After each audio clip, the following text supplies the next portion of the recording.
Tonight, I can report to the American people and to the world that the United States has conducted an operation that killed Osama bin Laden. Where we continue to follow the capture and killing of Osama bin Laden now. Those are just some of the scenes overnight as thousands of Americans gathered in celebration of Osama bin Laden's death.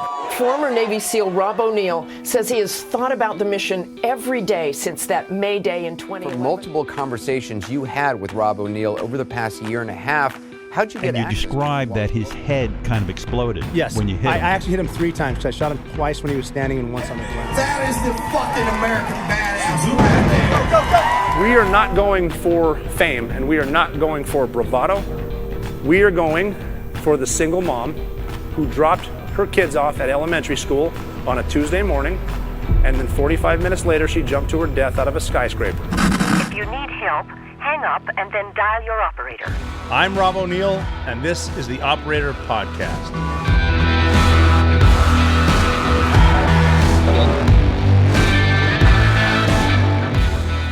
I my recommendation, I don't even follow it myself sometimes, is don't check Twitter until at least after noon. Don't start your day with that bullshit. Oh, but yeah. So if we look at online, there's some people doing some good stuff out there, doing some good work. But most of like Instagram and Twitter, they're built off an inadequacy. They're inadequacy factors, right? They're all these things you're never going to do and this and that. And they're all manipulated to be super shiny. That's why I was going through your profile. I really appreciated it. You know, some people are still able to make a real good go at it while being real, you know, instead of this like super glossy thing. And yeah, well, just in the dopamine releases, all the factors. We all know the sickness that is potentially attached to it. But I think just like anything cool with the art of war, it's also going to eat itself too, because it's disconnected us in a lot of ways, but it will be the factor, I think, technology in those realms to actually connect us again. Because it's helping us see how, you know, people around the world are living and what's more interesting and whatnot. Like right now it's being manipulated for marketing, but it is doing that as well, you know? Yes, part of the algorithm is to show you stuff for someone else's agenda. But I mean, there's some good stuff on there, and it is fun. But it's also good to like put the phone down and get outside among normal people and realize that most people are good. It's just I think the ratings and the clicks and the likes come from violence and bad shit. But you know, grain of salt with all of it, I think. So I call that trauma porn. Nice. So that's very good. Yeah. Where people resonate with it and they get addicted to it, and it keeps them in that low plane, and then it feeds into it. It's like, well, this is what people want, you know? And it's like, there may be like an ultimate puppet master at the top that has like a hierarchical agenda that serves them best. But I think we're all a little guilty in this. Oh, we are. And the more you click on scheme. I'm not a big fan of the street fighting videos. You see people whooping each other's asses, but the more you watch them, the more gets sent to you. So it is a puppet master. It is an algorithm, and sums out to, but like, you know, again, there's a difference between seeing what's going on your phone and then seeing what's going on for real. Like I'm fortunate, I get to travel quite a bit, and I talk to people face to face, and most people want what's right. Most people are good. They care about each other. It's at least where I travel. Well, you also know this, like you've been around the world. It's also hard to really find a fight, especially one that wants to go all the way to dying. You know, it's not impossible, and there is violence and fear. Oh yeah. You can find it if you look for it. You really, it's not as prolific as one might think, right? Like most people don't want that. Most people want to get on with their lives. Yeah. Now, having said that, I wouldn't recommend riding a bike through Afghanistan right now, because, you know, someone will grab you. there's things you don't do. Yep, for sure. You know, but be smart about being stupid. Be smart about being stupid. Yeah. I'd love to touch on that. Right now, I'm applying for my residency here in the US. And you know, like this is one country that a lot of people have a lot to say, you know, about. Within America, you guys love to analyze everything, and from the outside, people love to analyze America, right? And there's all America's always involved one way or the other. Yeah, it just, that's the nature of how history has unfolded, right? Where this powerhouse makes a move, it's going to create waves everywhere, so everyone has their thoughts on it. like you, I travel a lot, and especially over the last little while, I've been kind of from east to west. I've been figuring out where would I really want to put down roots and whatnot. And not once did I have a conversation where I was like, ugh, that person, you know what I mean? Really? Yeah, it was amazing. Now, you know, I probably wasn't in the seediest of all locations. You know, like it's one thing to be at the ski resort on a chairlift with doctors and lawyers and whatnot and be like, oh yeah, these are all good people, or at least good conversation. But I've been kind of, there's a lot of places I have been, and it's, you know, most people are trying to find these exact concepts that we're talking about. Yeah. And it's simple. Start with you, you know, look at what is triggering you about problem X, because everybody seems to have a problem that they want to point their finger at. And whatever problem X is, you ask yourself, okay, how am I contributing to problem X in a negative way? How am I contributing to problem X in a positive way? Whatever those are, you know, I'm not going to dictate morality. Mm-hmm. And if one outweighs the other, then it's like, okay, there's something in my character that's contributing to problem X in a negative way. And I should take a look at myself and see what happens. Yeah. It seems to come back to again, facing the victimhood or the fear, and just facing it and then letting it eat, I guess, for lack of a better term. We got to switch a little bit if you don't mind. Sure. Because we're talking like a couple guys who've been to combat. We got to get into a little bit of your combat, if that's okay. I'll touch a bit.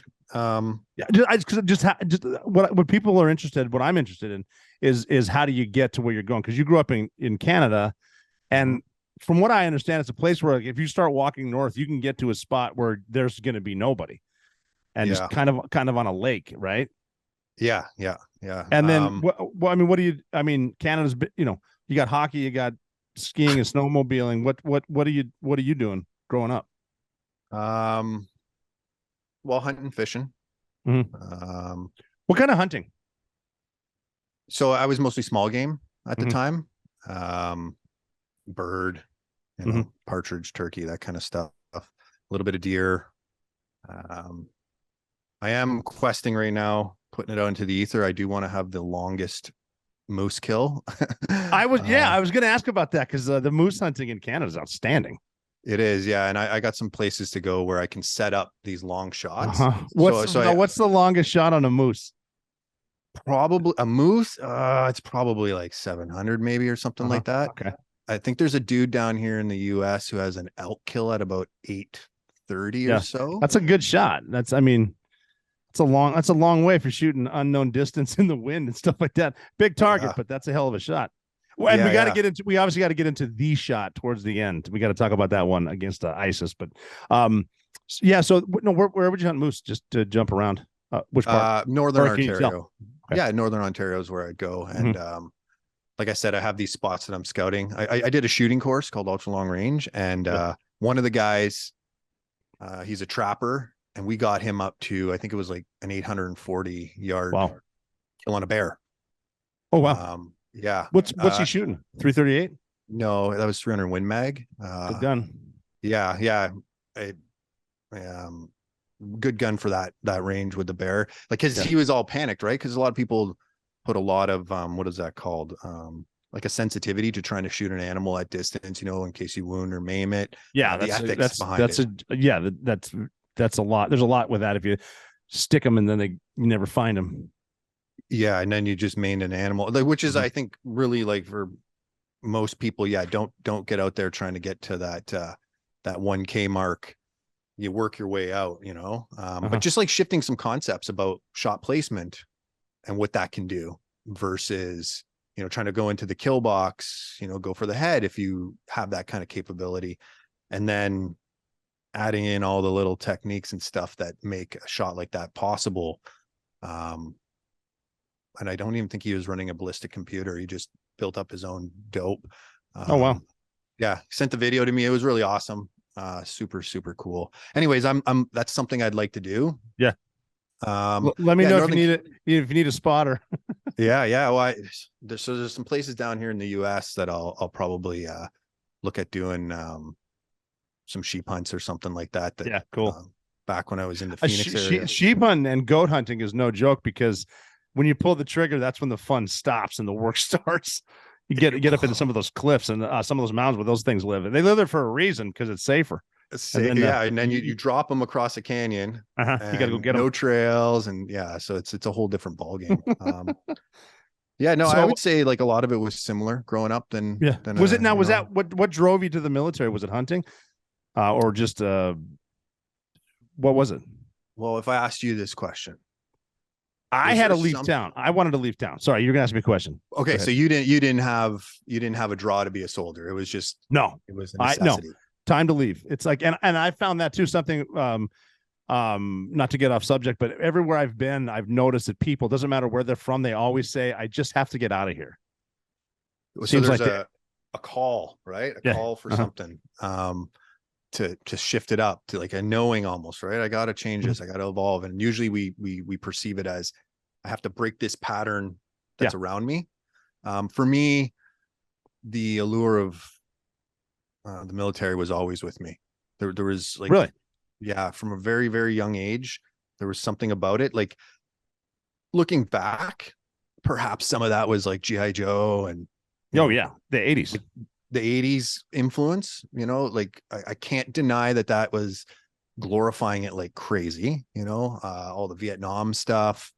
But I did have this like natural draw towards wanting to hunt folks. Like I can't really describe it, like and non-psychotically though, like as a piece of a puzzle, right? A nation that has an ideal that needs this job done. And I think that with my very like outdoor tendencies, a lot of these things kind of falsely lured me to the military, like, oh, you love camping, come on out. Okay. Yeah, we camp sort of. So those were like some draws that happened. And then over time life happened. I actually was originally going to sign up in the US military. Yes, I heard that. Yeah, I'm glad it worked out the way it did. I'm sure it would have been great the other way as well. It was just Canada at the time was still like very much into this peacekeeping role. Yes. And was this pre 9/11? Yeah. So I'd put my paperwork in, and then 9/11 actually happened while it was in the processing. Okay. And at the time the US stopped taking out of country citizens. Mm-hmm. Yeah. So it kind of died in the water there. And I was like, okay, well, Canada looks like they're getting involved here. Canada. I think JTF2 was in Afghanistan in like October 2001. Yeah, I'm pretty sure they were over there just getting right at it. Yeah, get-go. That's right. Yeah. It's a bit of a shame that it's not spoken about more. The reason is I think it's pretty simple. Operators in JTF2 also do domestic work. Yes. In Canada. So that changes the dynamic of our OPSEC quite a bit.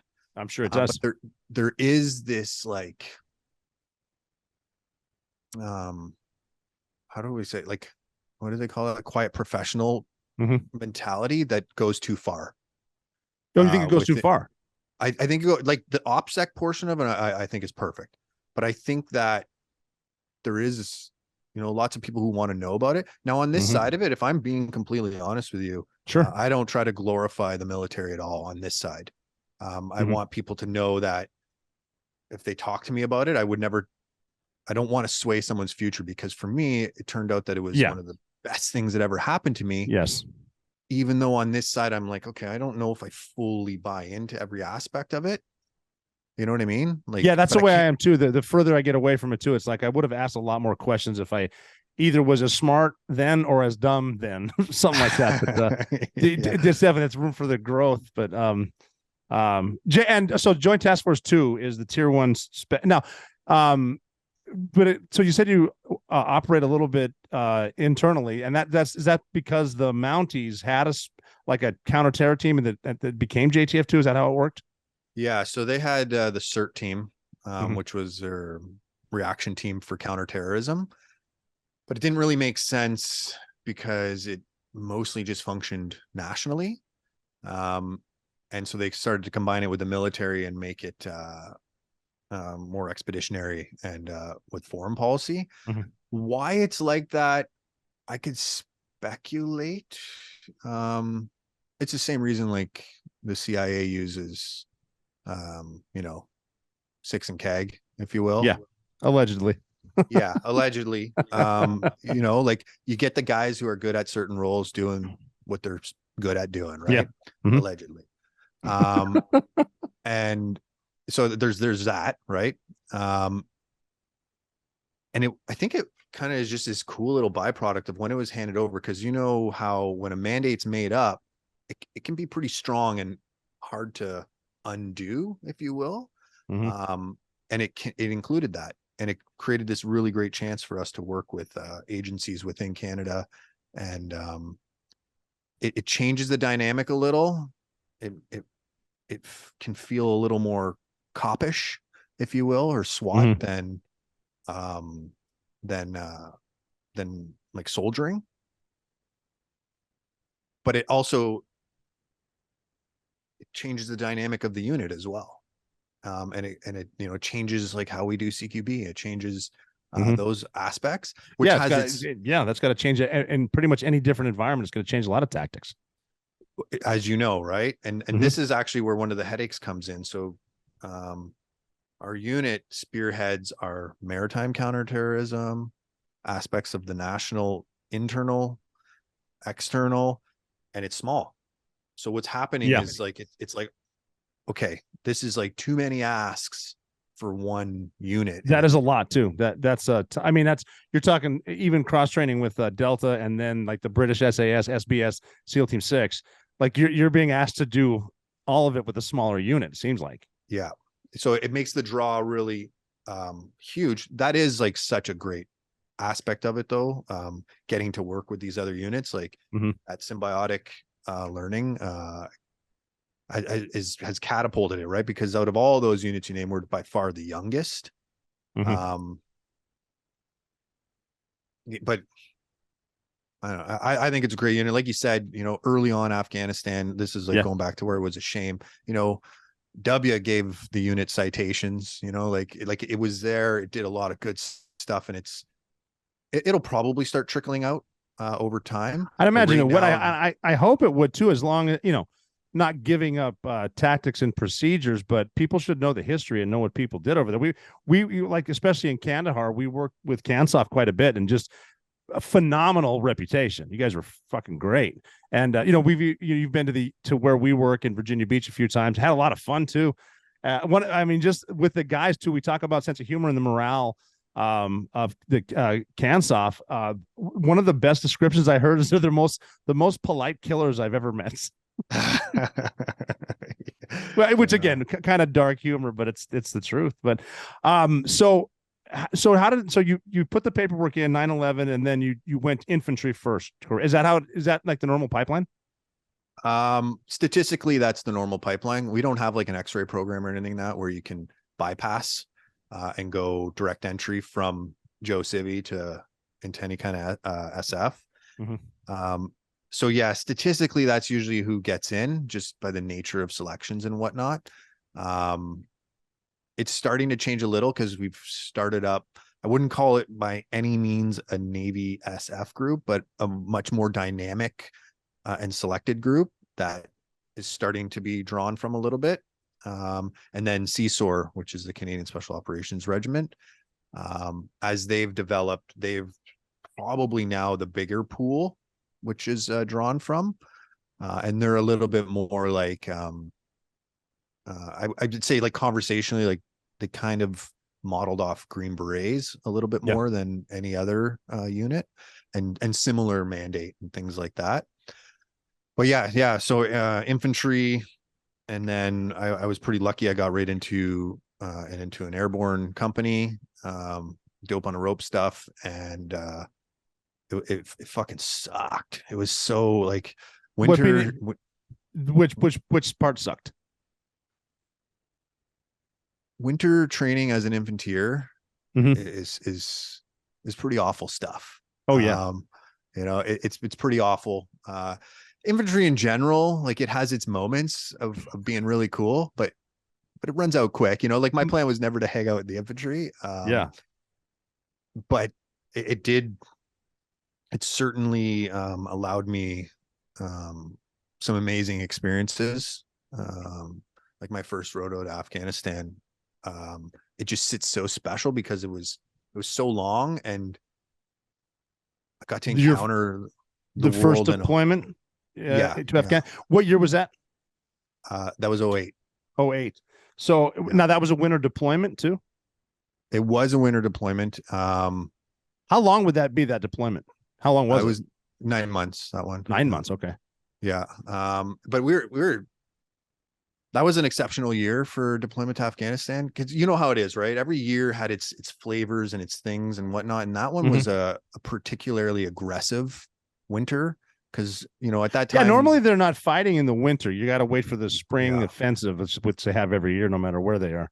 Yeah. And which we did encounter, because we got to go from the fall to the spring pretty much. But yeah, for us, it was the most Canadians killed overseas was that winter. They changed whatever their, I don't want to really say their tactics, but their approach to how they were handling it. And yeah, we kind of danced all over from Pakistan up to Helmand area. Our RAO was the Panjwai at the time. That was well before we handed it over to the Americans. And yeah, it was a great experience. You know, lots of combat, lots of that kind of military stuff, but also we really got to, I think, see some of the good that was unfolding at this point. You know, like it took a while to, I don't want to say stabilize, but start to see the fruits of all the nation's efforts, like really start to see it, you know, like see how their Afghani, their dollar was improving, seeing how, oh man, I think at the time we left, there was 6,500 new schools. I know, like when I say that, like, it's not like they're like schools like we have here. Lots of them were one roomers and whatnot, but there's still the fact that all these people are being educated, and, you know, the attempt to break the cycle was there. Like those things were like pretty moving, you know. Women not wanting us to leave, like that. For people who don't really fully understand like the backwoods of Afghanistan, you know, women don't actually really express their opinion too much. No, and never. To want, you know, these groups to not pull out, to stay was hyper impactful on me. And that's like the construction of Highway 1 at that point, isn't it? Trying to link stuff together for the economy and all that goodness. Yeah. And then you get the wasn't one of your stories where you're watching people like supposedly helping put the highway together, but they're really just putting the largest homemade explosive IED ever. Yeah. At the time. What is that? I don't know, like if they found more, but yeah, that happened a few times actually, where you watch these groups, workers, and like, so folks at home, like literally it's like this road is unfolding inch by inch as they go, because the idea is to make a secure road that they can't bury bombs in, right? So there's cement on both sides and then blacktopped, and that's the idea. So inch by inch, it's not like it gets like how we do it, where we'll plow out the area and all that kind of stuff. So there's always this group right at the beginning of it, right at the edge of it.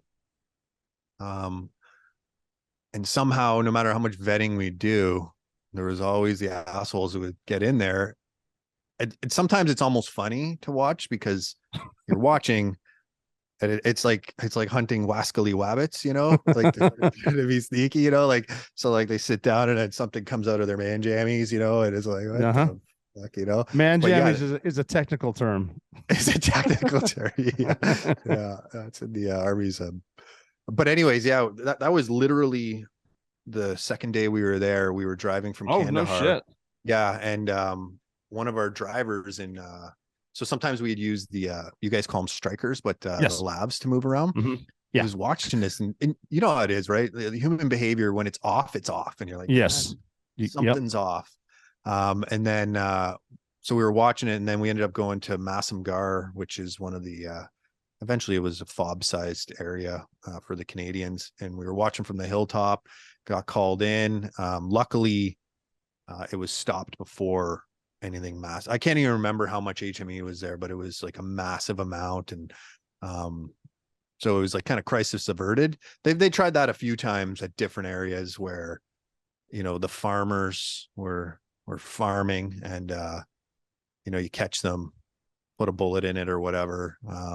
But it got good because that now at this time, you know, ROEs had opened up. The arcs were massive for even the general military. Like it was pretty much, I don't remember what the actual like, you know, 24.9s or whatever they were, but it opened it right up. So any level of intent was intent enough. Really? And yeah, like that was just in the general army. You know what I mean? Like dude had a cell phone. That's a trigger. Could be. You know, and well, that was the thing, right? You still use your discernment. It's not like you got to sleep at night, right? I've always said that too, that the more latitude they give us, the better we're going to be, because we're not, I mean, from what I've seen, we're not murderers. And it's better to have the ability to do something, but decide not to on your own, as opposed to someone telling you can't do this, because then you get into second guessing yourself under fire, which you can't do in a split second. Well, could be life and death for you or your friends. But so the strikers are armored, but like not, I mean, some of those bombs they put in the road, they can take out armor. That's just like a death trap. Yeah. Well, that's what they became. Similar for you guys, you know, one, they're a flat bottom vehicle. Yes. So there's very little deflection. Like eventually they got out like the things like the RG series and stuff like that, where they're like, okay, if we can deflect some explosion, but yeah, yeah, some of it, and not always, right? Like I remember ripping around, sitting on blast blankets and, you know, like driving, it's like you're kind of puckered, right? Yeah, the whole time. That's one of those things, talking about stress too. That's like living in stress constantly, driving anywhere, because that can just happen. And did you ever get hit? No, not over there. So we didn't use the vehicles all that much. But when we did, except for on that little bit of blacktop we talked about, which wasn't much because we didn't go that way. That was to the east of our AO mostly at that time. When we did take vehicles, it was fucking tank with a plow. Cool. The rollers. And we would just like plow through their fields. We wouldn't take the roads as much as possible. And so we just make our own roads. And then with the Badgers and the anti-explosive stuff. So those got hit quite a bit. Pretty surprisingly about, like, I think people would be surprised at how many maybe still fucking stooshed away bombs there are. Oh, they're still there. Yeah. Yeah. So never like that. Some RPG stuff and that kind of jazz, and lots of small arms fire, but never, we were fortunate because that what it sucked is we walked everywhere. Yeah. That does suck. That has some, walking has some high points because you're not on the road, but then what I noticed they started doing was funneling, putting up obstacles. So they have to funnel someone right to an IED, and, you know, hitting an IED walking is not good either. Yeah. So the same thing though, we'd make our own route. Now, you know, like we did this, but this is like an extreme case. Like when you're walking against the grain of a grape row instead of through the grape row, you know what I mean? Like it's difficult, right? It's deserty, even in the winter, it sucks, but it makes you way less predictable, you know, when you're climbing things. So it sucked, but I think that was one of the reasons our platoon was very successful. So now that I'm getting into the interview parts of the Operator podcast, one thing a lot of us had in common was dipping tobacco. It's a culture in the military. Get up early to have a dip after every meal, dip after every jump, during runs in the kill house, dipping on the range, during briefs, while giving briefs if you're enlisted. But I wanted to get away from tobacco, and I found an alternative. If you're a current dipper and 21 years old or up, you should give Black Buffalo a try. It's the same ritual without the tobacco. There's no tobacco leaf or stem. It's made out of edible green leaves. There is pharmaceutical grade nicotine in some. There's also nicotine-free versions. But again, they're food grade ingredients. It's just the ritual. It's the same texture, the same feel. We got it in straight. We got it in pouches. There's flavors: mint, wintergreen, like I said, straight, peach, blood orange. You're getting the same feeling, the same ritual without the tobacco. So like I said, give it a try if you're a dipper at blackbuffalo.com and use code the operator for 15% off your first purchase. That's blackbuffalo.com. Born in the Midwest, raised in the South. Blackbuffalo.com. I love reading social media and stuff that people say because there's a lot of fun stuff out there. But anyone who thinks they won't need emergency food isn't paying attention. Every day the headlines seem to get worse and worse. Is the unthinkable next? It pays to prepare. That's why I seriously recommend you stock up on emergency food right away. You never know when the next shoe will drop. And when it does, emergency food will be hard to find. So get yours now while it's on sale. Go to mypatriotsupply.com and check out their popular 3-month emergency food kit. Right now, you'll save $200 per kit. Each kit gives you a wide variety of delicious breakfasts, lunches, dinners, drinks, snacks, providing over 2,000 calories a day for optimum strength and energy. Act now and claim your $200 savings per kit. You'll sleep better knowing your family won't suffer if the worst ever happens. Go to mypatriotsupply.com and you'll enjoy free shipping too. mypatriotsupply.com. Once again, we are talking about guns. And every time we do, if I'm not talking about certain things, I get into others. And whenever you go to others, you get some comments in this comment section, which I like to have. But one thing I have been telling you to do is check out F1 Firearms. They got a new one out. The BDRX-15 is the most modern design incorporated with skeletonized technology. It's the flagship model, and it utilizes a grid billet receiver set and is fitted with the matched free-floating X7 Amazon mic handguard for monolithic appearance. The BDRX-15 is the platform of choice that stands out from the rest and is available to be customized in multiple configurations and colors. These are 16-inch uppers, and you can pick from black nitride, stainless steel. There's a 223, 300 AAC, or 7.62. And like I said, the colors are awesome. Black, red, silver, blue, or green. So just a kick-ass new gun. There's also, you can find other stuff with the F1 Firearms, like the HDR 10. It's a 308, and you got to check out their pistols. The 5.5-inch, 8.5-inch. They have a lot of the same finishes, but there are more to come. Really right rail systems and custom thumb and finger resets to keep your index in line with the apex of the trigger. And F1 Firearms, I've mentioned before, wants to keep you happy, so you can customize these guns with sick anodized colors. There's different grips, lightweight with paracord. I mentioned skeletonized technology. 5.56 Durable bolt carrier group, law enforcement, military models, AR-15, AR-10, 9mm. Every receiver system is set to fit out of the box. The rails are contoured to the upper, so there's no wiggle. The angle of the safety can be custom, different colors, different angles, all that stuff. They're as pretty as you want. They're as cool as you want, and they are ready to make you look good, shoot better, and just be basically cooler. But definitely go to check out F1 Firearms. Badass. On the heels of the second largest bank failure in U.S. history and the 8th interest rate hike within a year, 186 more banks are at risk of collapsing, and your bank could be next, unless the Fed does what they did just back in March and print $300 billion out of thin air, making your dollar worthless. Not to mention the recession risk that could have a significant impact on your investment and retirement accounts. Take my advice. Protect your financial future with something real. Gold and silver from my friends at Allegiance Gold.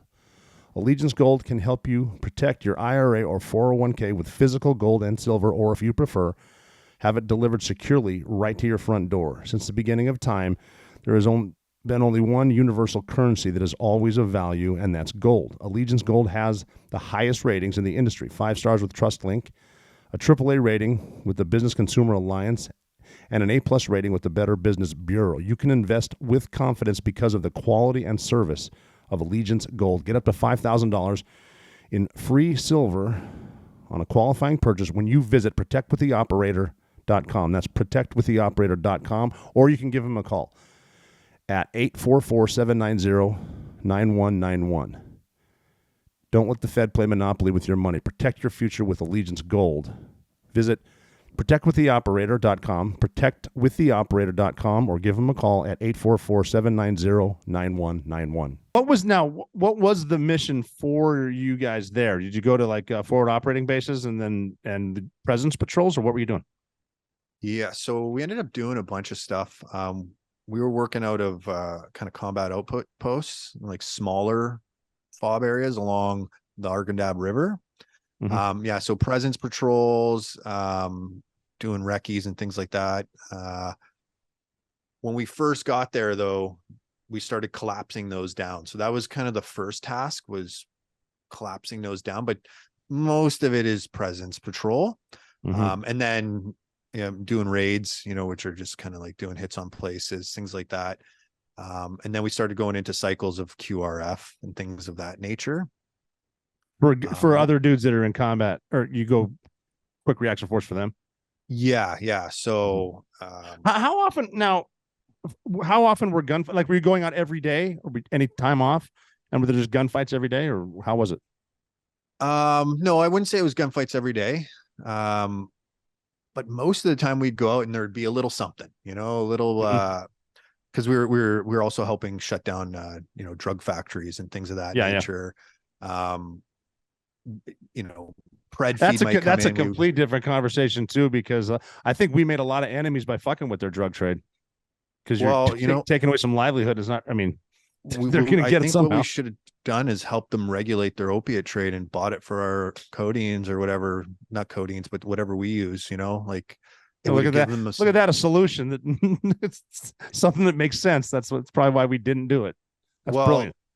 For those who don't know, not everyone who grew opium over there was they were farmers, the same as farmers. we grow crops here, right? Yep. And lots of it did go into funnel into Russia and stuff like that. But if we would have just, instead of creating more hostility, yes, indeed, exactly right, purchased it, put a little bit of regulation on it, I think it would have been that's a solution. That's a great solution. Yeah. Because that was a tough one, right? Like I don't know.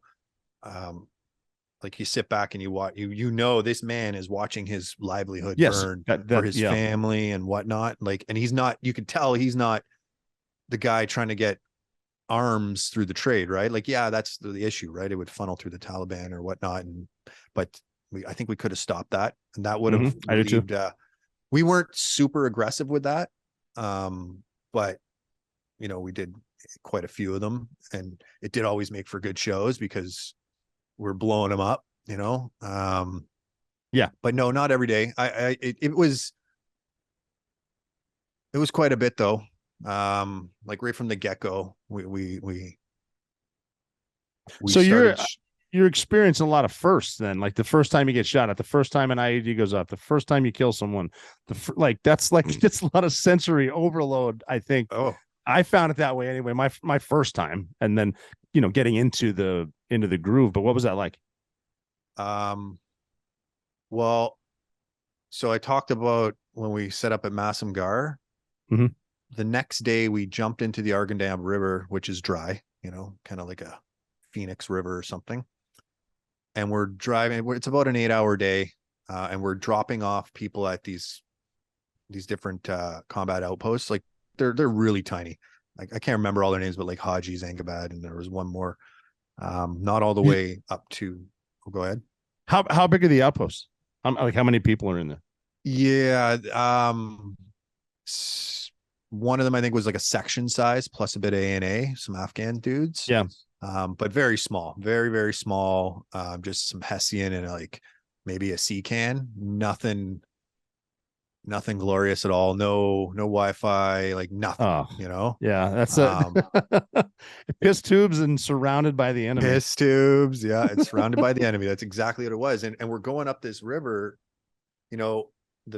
like I said, we had the Badgers and stuff, and so IEDs are going off, and then all the way up we're being hit, mortar fire, RPG, and you're talking about first, like even the first time a JDAM goes off, close to you is like, holy, okay. Those are legit. Yeah, like to feel all these different explosions and be returning fire and all that kind of stuff. And it happened all day, and then right up until we got to ours, because we were in the last outpost. Yeah, and so sun's going down and we're doing a handover, but it's literally like high fives and I'm out. Like, okay, that was the handover, got it, and then we kind of like out of the vehicles, we're like, okay, what's going on? And then mortar fire starts coming in and getting hit, and it was like, okay, this is something, you know what I mean? But what was really cool, like I said, I the morals of it, is a conversation for another time. But along the way, one of these things, if you get a mortar team, if you kill a mortar team, they don't have like a backfill like we do to like bring up another pro level mortar team. So these things, what they do is they off balance the enemy. And that's the whole reason why you do have aggressive presence, and do try to stir this hornet's nest. Cause that was one of the things that happened is the group before us, they got kind of word that they're going to shut down. And what they did is they stopped doing that because they didn't want to get hit anymore. And I get it. I get it, man. You start losing people, the crew starts thinking about things differently. For us, it was like, okay, no, reaggress. We're going to take this. I think it was like the 2-9 easting, we're going to push west and we're going to hold it a bit more. And what it does though, is like I said, it keeps them off their toes because they can't just regenerate these.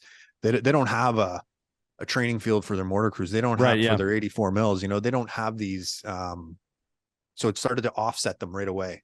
And then we were able to continue that. And, like just that first combat outpost. I don't remember, we got into a bunch of good firefights there. And, we, like you, we only had one guy get shot. And he was able to come back after 2 months. Oh, really? Yeah. He soaked up the round through the stock of the gun, and then it pushed his armor, his Kevlar into him, which was crazy to pull out. The medic were there pulling it out of him. But you were there for that? Yeah. So he got hit, and then we took him out of the tower, and then I went and I helped out with the medic, and it was pretty funny because we get him into there and it's just him and I, and this is like maybe a couple days after like that epic day. Like a lot of people might not fully realize what it's like to be in combat for 8 hours. Like that's insane. Taxing. That's an insane amount of time. I think 2 minutes is a long gunfight. 2 minutes can be a long gunfight. So all day we're in and out of this shit, and then a couple days later this is going on, and they were starting to get pretty sneaky with their tactics, like multi-pronged approaches, using like explosives to set off. Like they're getting a little bit more clever comparatively. And I just say that kind of like a bit pejoratively, I suppose. But anyways, he gets hit, bring him down, bring him in there, and I'm there with the medic, and he's on the gurney, and like the medic, his eyes are like oh, okay, I prepared for this, but it's a first. This is actually happening, This is real. This is real. Yeah. And anyways, it worked out good. We, at the time, our advanced medicine, or not advanced, but pre-surgery medicine was so good, right? Like, I mean, like there's whether they wanted to at the end of the day or not, like we had guys lose multiple limbs, both legs and an arm, and survive, like, again, whether they want to or not, like, no kidding. Different story. Anyhow, deal with that. And, I step outside of the sea can, basically it's just an armored sea can. And I squat down, and I have like this, like, it's kind of still, it's trickling into the night. And it's still going on a little bit, and then boom, an explosion. And I just see this huge chunk of shrapnel. Shit. Sometimes you just catch things. Yeah. I hit the ground and come, and it goes right into the Hess, right beside me. And I was like, holy crap. Yeah. And I'm behind some walls, so like it exploded high and came through like that. Not even to this day, maybe an RPG or something. I can't even remember what it was, but and that was the flavor. That was the tone of the tour. And it played out maybe not as aggressively, like it had its ups and downs like that. But it was like that. And we did our job, and it had its moments. That's sporty. It's sporty. Yeah. That's crazy. Just thinking, I think I mentioned something earlier, like when something almost happens and it's so fast that how big was that piece of shrapnel that almost slammed into your face? Like this big, like, oh shit. Yeah. A hand-sized piece of shrapnel flying at that's insane. I mean, that something that fast can turn a great deployment into a really, really bad deployment. Awful. Just awful. Insane. Like, yeah. And you know how it is. That's how it is at every moment, just about. Yep. You know, as much as we try to control. Yeah, that's the stress thing. I mean, I know. I knew of a guy that was on the fob, a big forward operating base, leaving the porta potty and got hit with a mortar and killed him. It's like it's some of those things where that's got to be the stress in there. It's eventually going to get to you. And like the people driving around Iraq, just waiting any moment. It's just insane that that weighs on your psyche. Craziness. Yeah. Well, that's why I'm still I'm hesitant to talk about it because it still kind of gets me it's good to be chatting, you know, like I would much prefer chatting in person about it. Yeah. I agree. You know what I mean? Some stuff should be offline, right? Some stuff's offline. But also something that happened to me just a couple weeks ago for the first time. So yeah, the very first time you get shot at, you kind of, like you said, your world closes in and you're like, okay, this is real and this is actually happening. You know, your body's adjusting. But I always took it felt more like excitement after that than I agree. Yep. It was just excitement. Totally. Yep. And it wasn't until last week I had a dream, and it wasn't even like I don't think it happened actually in Afghanistan. It wasn't like really a necessarily stressful time. Like I don't even think it was during a gunfight. You know, a dream is, right? You can't remember everything. But I felt the stress of it for the first time, where it was like, okay, yeah, it felt like excitement at the time. That was my body's defense mechanism to kick some ass, but it was actually like, it's a full fear response. And since then, since a little while ago, actually after Mike's podcast, I've been a little bit more cautious with it because I don't know what's going to be opened. I can see that. Go, you know what I mean? Yeah. Like I have a pretty good lid on my life. But I also you don't know when it's going to pop up and be like, yep, shit, I agree. You know? Yeah, that's, hey, can you, I did listen to Mike's podcast. Can you tell me that story with the interpreter you guys had, that his family was kidnapped? Oh yeah. Yeah. Because that's a crazy story too. That's something that I would think looking back, maybe we could have done something different. Can you just tell that story? Yeah. So these are the things that happen, you know, like these things happen quite a bit, right, over a career, where for me, it brings up the term of moralistic wounding, right? Like where one looks back and they're not 100% sure if the right decision was made. Not so much questioning decisions made in real time, because decisions made in real time are decisions made in real time. And we only have so much we can work with, right? And there's going to be mistakes. The gist of it was our Tajiman, one of the Terps that we were working with, he was I think it was we were at this time we were moving around from little village to little village, so we were in our labs a little bit more, moving between them, so cutting through the desert, getting from one little village to the other, and we were looking and hitting these drug facilities. And I noticed he was keying in the ICOM. So for those who, I'm sure everyone listening to a military podcast is probably familiar with an ICOM is, but it was the radio that we would use to monitor their radios. Yes. Basically Motorola or Radio Shack level stuff, you know, non-encrypted or whatnot. Of course, that's a walkie-talkie. It's a walkie-talkie. Yeah. Nothing fancy. Obviously, they're using their kind of cloak and dagger language. But I noticed he was keying in, holding it, and that's a no-go, right? Because yes, it is. We're in the command vehicle. I'm there with the platoon commander. I'm, with the weapons det, the lab sergeant. So we're the ones kind of talking about everything that's going on. And at first I was like, okay, that's strange. And then he stopped and whatnot. He probably, looking back, he probably was like, oh fuck, someone saw me do this, right? Yep. Happened a couple more times, and then I got one of my buddies, Cookie. I was like, hey, you got to take a look at this. Am I just seeing shit? And no, not seeing shit. He's actually doing this. So we send it up the chain. He's instantly pulled out, MPs, the military police grab him, do their thing on him. Through not interrogation, but interrogation. Nothing. Just probably just wasn't hard to get it out of him because he's probably wound up like a top, because it turns out like, one, he's a terp, so he's wound up. Two, in this case, his family was kidnapped. His wife and kids, I can't remember how many kids, were kidnapped by the Taliban, and he was forced to spy on us, in essence. Yeah.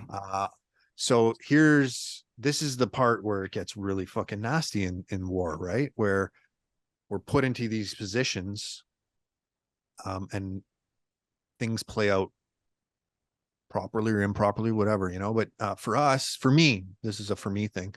He was released out the front gate. He's not really a threat to us. Mm-hmm. He's definitely not going to be working for the coalition again. No. But he wasn't, his stuff checked out, right? Sent out. He's kidnapped by the Taliban. He's hung in a grape hut. We find him. I can't remember. It was like a patrol that went out around. Yeah. At this point, that we're at the cop at Spurwingar. He's found. He's dead. He's hung. Now his family. Who knows what happened to them? They were probably killed. He probably just killed right next to him or nearby. But these are, and you're familiar with these, all these micro moments that happen throughout all those years where they're not deemed important enough to take a different action on, where potentially, we could have played this out a little bit differently. We could have followed a thread back to these, not the chances of anyone actually helping out to find like his kidnapped wife and child are almost zero, but to trace it back to the network that may be doing this, you know what I mean? And potentially put something out there. Anyways, that's one of the ones, that came up for me as one of those moral wounds where it's like, I didn't really do anything wrong, but like, no, I'm also attached to a situation that played out like it was just like a shit sandwich. You know what I mean? Oh yeah, that's the total rock and a hard place. That's and that's something I think you can second guess Monday morning quarterback over and over and over. What do we do for this dude? But again, you're dealing with the Taliban who can, quite frankly, just be animals. And they don't. I mean, they just ROEs. hanging him because he got busted. No rules. None of that. Just bad dudes. And that's that's some of those people over there. So that wasn't with JTF2 though, but you did go to so Joint Task Force 2 is the Tier 1 Special Forces. And what I like about this is that you can't really say there's a Joint Task Force 1, but there's JTF2. And I kind of like when they started SEAL Team 6, they had SEAL Team 1, SEAL Team 2, and then SEAL Team 6, because they knew the Russians would say, well, there's 1, 2, and 6. Where the hell are 3, 4, and 5? So I kind of dig that. That's kind of some secret squirrel shit. Just briefly, Squirrel. The selection course is about 10 months, isn't it? Or the selection's a week, and then there's what do you call it, an assaulter course that's 10 months to get into it? Yeah, and it continues on as part of the selection. So there's like, it's a multi-phase. So there's phase 1 is selection, phase 2, phase 3, and then phase 4. Okay. Phase 1 and 2 are mostly paperwork and some low-level physical fitness stuff, and then some psych evaluations and some testing like that. Phase 3 is the week-long, like basically. I don't want to call it Hell Week because it is different than Hell Week. Just like how Hell Week is part of an ongoing selection within BUDS, right? Yeah. Yeah, and it's designed what they call a neuropsychological test. So all your behavior is monitored as you go through, and then that's backtracked into cognitive traits throughout many different scenarios over and over. And then obviously it's highly demanding. Yes. Yeah, all the sleep deprivations and things like that.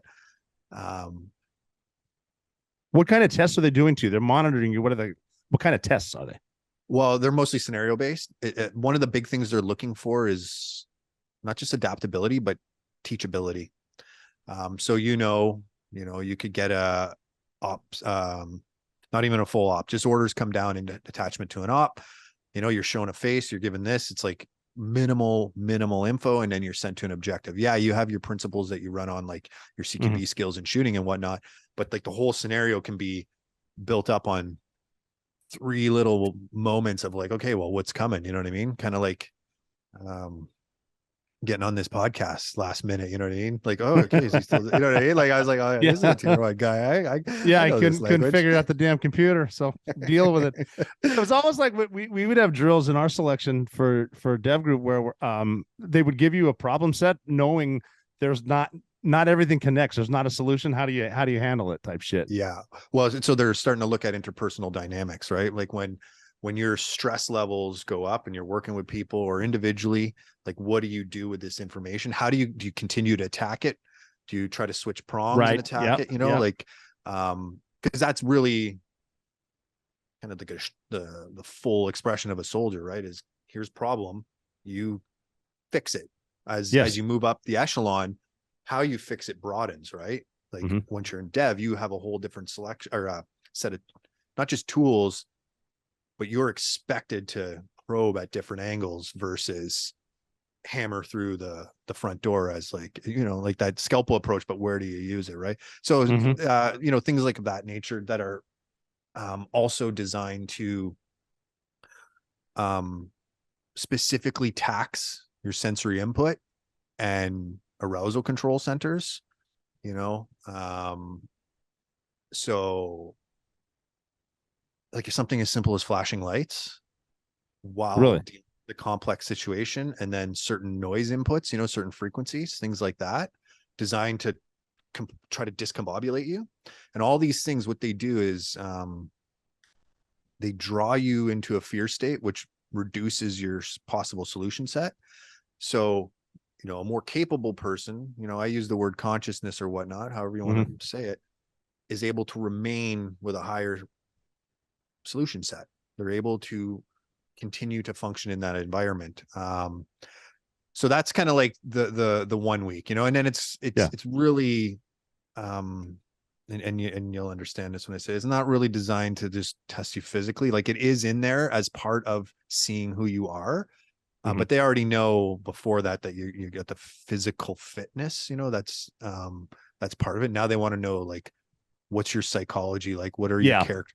And that's everyone's proven they have the physical ability. Now how can your mind handle that's good then. So then the assaulter course is after that, and that's just, is that like, because ours was like jumping, hey ho, CQB, and then, you know, military operations, urban terrain, but everything sort of was based on CQB because it's going to come down to a room or a cave entrance or something like that. What was that kind of like what you guys did? Yeah. So it's like I was saying, it's about 10 months. That could have shifted by now. You know, it's we're always trying different little pieces, right? Something similar.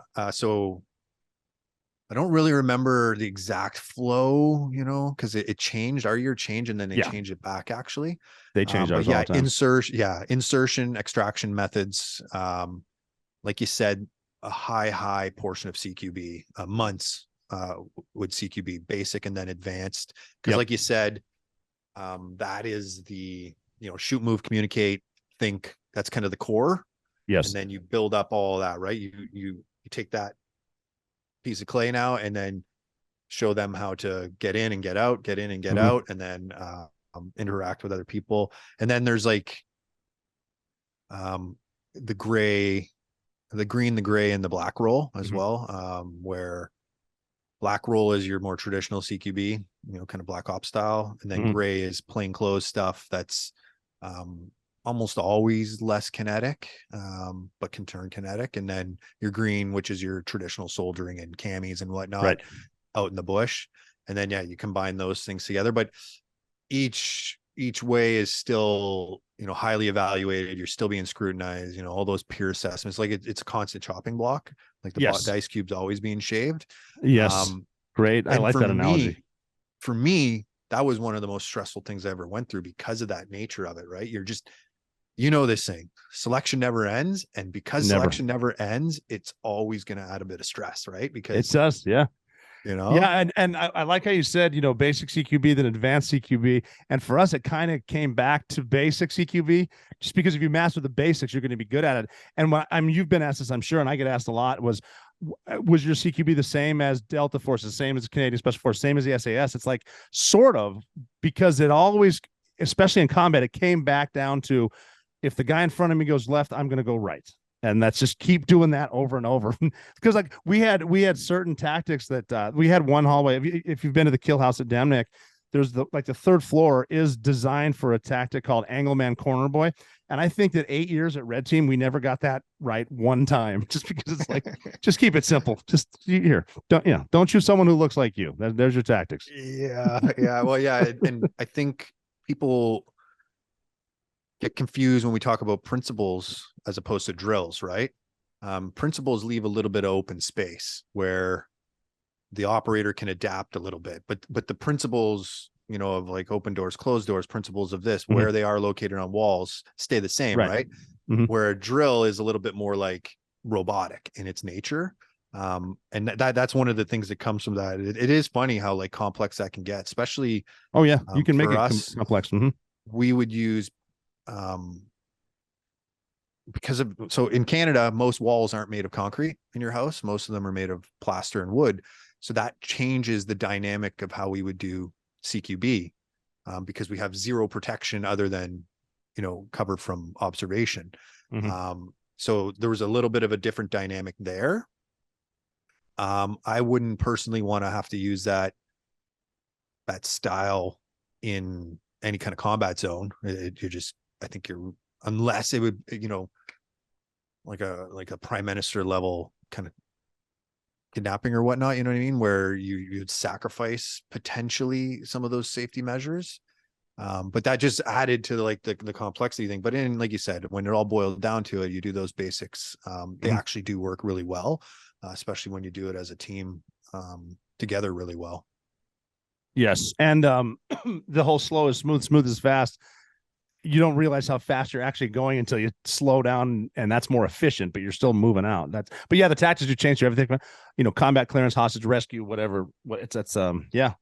But that is now, I heard also that wasn't there because it's hard to say, because people will ask, what's the attrition rate for selection? And it's hard to say because it differs from every class, but didn't one of your classes like completely disappear? Yeah. Yeah. So we've had years where no one's gone through selection. How many guys start out? So it's thousands in the phase 1 and 2 portion. Really? And then phase 3 is usually just 3 or 4 serials of about 30 guys. I don't think more. It might be a little bit less. So that's all. It's only like, 120 people by the time they get to phase 3. And then, sometimes the ice cube's shaved right down during the assaulter course. But you know how it is. Like you even said, your version of the assaulter course changes over time, but the standards are never going to be lowered just to have people come in. Yeah. And that's something we wrestle with a lot because we're such a big small unit within a small military. So like sometimes some years it's just hard to keep up with like retirement, people retiring versus people coming in. I think that's changed a little bit over the years. Like surprisingly, Afghanistan, Iraq era, it boosted a lot of things, got people interested in the military more. Yes. And then, thousands more opened up. But right now we're in a very liberal guided Canada. And so that always means our military is going to be dwindled. Recruiting goes way down, all those kinds of things. We're getting there too. But a lot of the woke bullshit coming in is keeping, some do-gooders are staying out because it's, the military is the wrong thing to do, and some really good people aren't going in because of some of the woke shit being taught. And I think it's just like an ebb and flow type thing. So you get through this. Just how many deployments did you do with JTF2? That one I'm going to keep a lid on if you don't mind. Fair enough. Yeah. No, that's cool. That's cool. What about the famous shot? Can you just explain where you guys were? And I know that's a sensitive issue too. No big deal. Well, I'll touch on it. One of our guys, Dallas Alexander, he was on Sean Ryan's show, and he talked about it and got his pee-pee slapped a little bit there. I don't want you getting in any trouble at all here. No, I'll just. The only thing I would say is like, good luck beating it. Because as far as a shoulder fired shot goes, how far was that shot? 3.4 kilometers. 3.4 kilometers. At the beginning of the show, I said you went to the best sniper course in the world, and I said that simply because what else do you need to see? Look at that shot you guys hit. What was going? Is that in Mosul? Yeah, that was in Mosul as oh geez, I don't even remember what the Iraqis basically the Peshmerga are pushing through. And at this point, the US, Canada, we'd rebuilt their special forces and they were starting to do their Daesh push. And yeah, just the fact that I don't know if the video is still available. I hope it is. Yeah, because isn't that what got Dallas in a little bit of trouble? Is he showed some pictures of the hide site or something? Yeah, I don't know the exact things, but the fact that it was captured on video, such an epic shot, and epic, like the greatest shot of all time. Yeah, and that's what I mean. Like I jokingly say that, but it's just I don't even think our shoulders could handle a big enough round to push past that. You know what I mean? Like and then to really kill someone. There's some long caliber, like really long bullets right now being used that are really great for multi-mile shots. But they start to lose their oomph a little bit. And they're going to slow down because I mean, a shot that far, how long from trigger to impact? About 10 seconds. Jesus. 10 seconds, like it really slow down. And shout out Ted. Think about 10 seconds. And then so that, because when you shoot, I went to sniper school. When you shoot, if you shot a bullet out of a gun and dropped a bullet at the same time, they're dropping at the same rate. So if you're shooting that far for 10 seconds, what would you think the apex of that trajectory? How high did it get? I mean, that's got to be. I wish I knew off the top of my head, but it's a lot of feet. It's a lot of feet. Because you've got to get into calculating the rotation of the Earth. Assuming the Earth's round and not flat, like a lot of people on the internet say. Well, that's the thing about long range shooting is it kind of shows that the Earth isn't flat. Yeah, it's fucking crazy. So now, was the target a single dude, or what were they doing? Yeah, that one was a single dude. They were starting to do some stacking up and stuff. But there is another shot that was made that I hope gets revealed, and it wasn't a single dude. They were shooting API, and it's an even cooler shot that I hope one day gets talked about. Well, I'm right here when you want to tell the story. Yeah. But because I was thinking about this, I haven't seen the video, but if you're taking a 3.5 click shot, and I would prefer to shoot at a group of dudes, so my chance of hitting one of them hedge the bets. I'll say, I was aiming right at him, aiming for that crack in the wall. That's right where I wanted it. Yeah. No, it's pretty phenomenal, and I do appreciate that, but. It's funny how it all works out, right? It was because of an introduction through our American counterparts in Delta that led down this path. It just was ripe for how we have our sniper setup. Our sniper setup's a little bit different. It's housed separately and less within the teams. And that just created the conditions for us to really attack and pursue this, and then use the technology really aggressively to lead to these methods. And formulas changed and how we approached it. Because it is a phenomenal, anything undone on purpose over that kind of range, you're compensating for so many variables within the environment, so many variables within the gun, so many variables within the ammo, at the target, it's and then there's the last one, and this one, you don't always get the dude in the perfect spot, right? And in the speed of battle, it's very rarely that someone wants to walk where a good shot can be made, right? So that's right. That makes it a little bit trickier too. Yeah, that's a hell of a shot too. I'd love to get the full dump on that eventually, and I want to hear about the other shot. Yeah. Fucking cool. Well, I think I really appreciate your time today. This has been a great talk. We've never met face to face, but I'm looking forward to it. Like I said, if you want to try to pull that big shot on a moose, you let me know. We'll whereabouts are you? What's that?